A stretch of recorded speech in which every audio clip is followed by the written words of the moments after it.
Today's episode is sponsored by Rocket Mortgage. The Rocket Learn YouTube channel releases episodes that are dedicated to promoting home ownership and financial literacy. One of their shows is called Home Lore. It's part house tour, part history lesson. There's episodes on haunted castles, secret bank vaults, and even a heart-shaped island. New episodes are still being released every month, so go check out Home Lore on the Rocket Learn YouTube channel. The link is in the video description.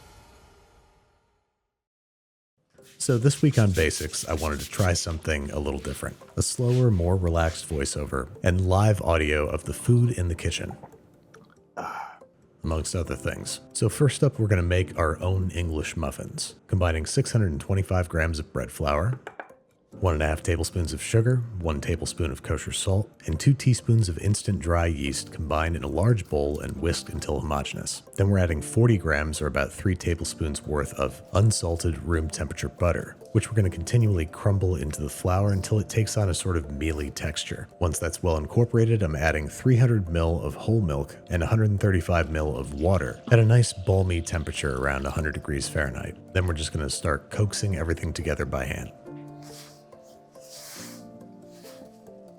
Eventually, a shaggy dough is going to give way to a firmer, tighter dough. All the flour incorporated and hydrated. So at this point, we have a dough, but what we don't have is gluten, the network of proteins normally hard won by minutes upon minutes of kneading. As you can see, it fails the window pane test, where you grab a piece of dough and stretch it as thin as you can until light shines through without tearing. So to build up gluten instead of kneading or a machine, we're going to do what's called the lift and fold method. First, lightly cleaning and generously lubricating our bowl with vegetable oil, adding the dough back, tossing it around to coat, then covering with a clean, damp dish towel and letting rest. I'm throwing a baking sheet over top to make sure that it stays in place, and then giving this guy a 15-minute break. After 15 minutes, the gluten will have relaxed and we'll be able to pull and stretch the dough from the outsides in towards the center, 5 to 7 or 8 times, working around the dough as you go. Then we're tucking everything underneath and placing the dough back in the bowl, letting it rest for another 15 minutes. Then we're going to repeat this process 3 more times. Each time we're strengthening the gluten network. So after 4 lift and folds, as you can see, if you grab a little piece and stretch it as thin as you can, light passes right through it. So now that we have strong enough glutes, we're going to roll and stretch our dough into a taut, smooth ball. And at this point, you could let it rise in a covered container for an hour before dividing, shaping, and proofing. Or if you want to both maximize flavor and strengthen your gluten network, put this guy in an airtight container and let him hang out overnight in the fridge. Before we shape any muffins, we're going to line a rim baking sheet with parchment paper, secure it in place with nonstick spray, and generously coat it with semolina flour, or cornmeal. Then we're retrieving our dough, which is almost doubled in size. And to ensure uniform muffins, we're going to weigh the bulk of the dough and divide that number by 12. That's how much we want each piece of our dough to weigh. Mine clocked in at 1,105 grams. That means pieces 92 grams in weight. Try to be as accurate as you can so you don't have to hack off and reattach too many pieces. Then once you got 12 chunks, it's time to shape. Place the ugliest side of the dough on the bottom and roll it into a taut ball, which we're going to press out flat, almost like a mini pizza. This dough is hydrated just right so that it's sticking enough to the countertop to help me spread it out, but you might need to throw down a little bit of extra flour if your dough's sticking too much. Then we're dropping it in a bowl of cornmeal and generously coating both sides before arranging on our prepared baking sheet.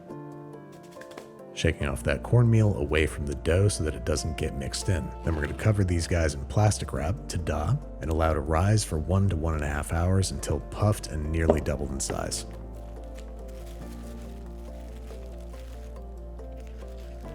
Carefully retrieve your muffins because it's time to fry. Depending on the power of your stove, you want to go for a solid medium.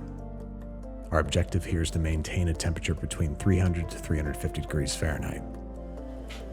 Grab your first muffin. I usually start with one to see how things are going to behave, and we're going to cook for 4 to 6 minutes, shifting it and the pan around frequently so that it receives even heat. Then we're going to give it a flip, maybe a little scrape for posterity,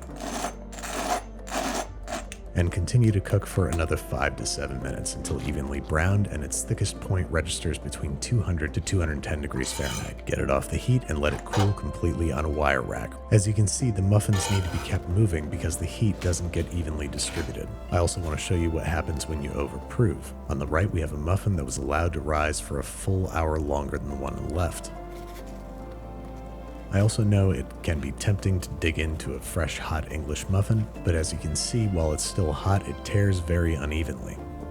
So you're best to cover these guys with a clean, dry kitchen towel once they've cooled, and let them rest overnight, at least for a few hours.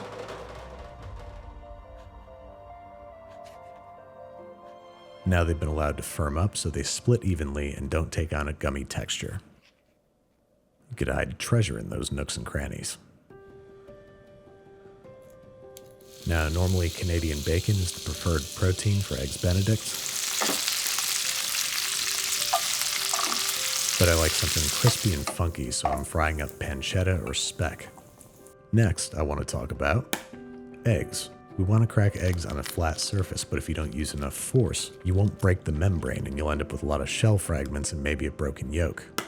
But an egg dropped from about 3 feet breaks cleanly. The takeaway here is that's how much force you want to imagine hitting the egg with when you break it on the countertop. So to make the Hollandaise, we're separating 4 eggs and placing their yolks in the jar of a blender, along with a solid teaspoon of Dijon mustard, which of course I'm going to splat directly onto the side of the blender. Once we got that scraped down, we're also going to add anywhere between 1/4 to 1/2 teaspoon of cayenne pepper and a couple dashes of mild hot sauce, setting that aside until we're ready to make the Hollandaise, which we're going to do while our poached eggs poach. As you can see, I'm cracking the egg into a fine mesh sieve where I'm swirling it around to get rid of excess white. So when I drop it into the 190 degree Fahrenheit water that's poaching temp, it won't produce as many spooky, ghostly egg white specters. For runny poached eggs, we want these to go for about 4 to 5 minutes, during which time we can bring 1/2 stick or 60 grams of unsalted butter to a boil, swirling it frequently so that it doesn't explode. Then once it's nice and hot and bubbly, we're going to start cranking up the blender and slowly pouring the butter into the blender's feed hole. Crank up the speed as you go, and this should emulsify into a creamy Hollandaise. Just watch your eyes when you're looking into that feed hole.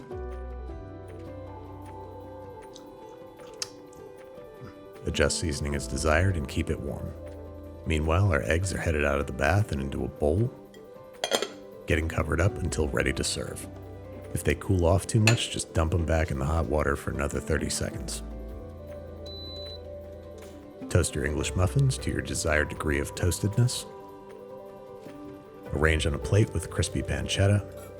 Gently shuffle an egg onto the meaty nest. And smother in creamy Hollandaise. Garnish with fresh herbs if you like, bring a little pop of color. And there you have it, my favorite Eggs Benedict.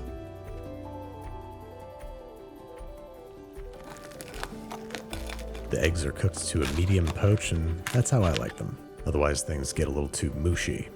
But there's plenty of crisp from the toasty English muffins and from the crispy pancetta.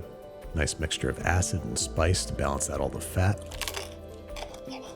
And of course, you can't go wrong with homemade English muffins. Let me know if you guys like the new show format and if you want to see more episodes like this in the future. And of course, thanks again to Rocket Mortgage for sponsoring this episode. As I mentioned before, you should really check out the Home Lore Show on the Rocket Learn YouTube channel. A recent episode that I thought was great was on the DC Firehouse, the original headquarters of Engine Company No. 4. The kitchen reminds me of our studio. New episodes are still being released every month, so head to the Rocket Learn YouTube channel and subscribe. The link is in the video description.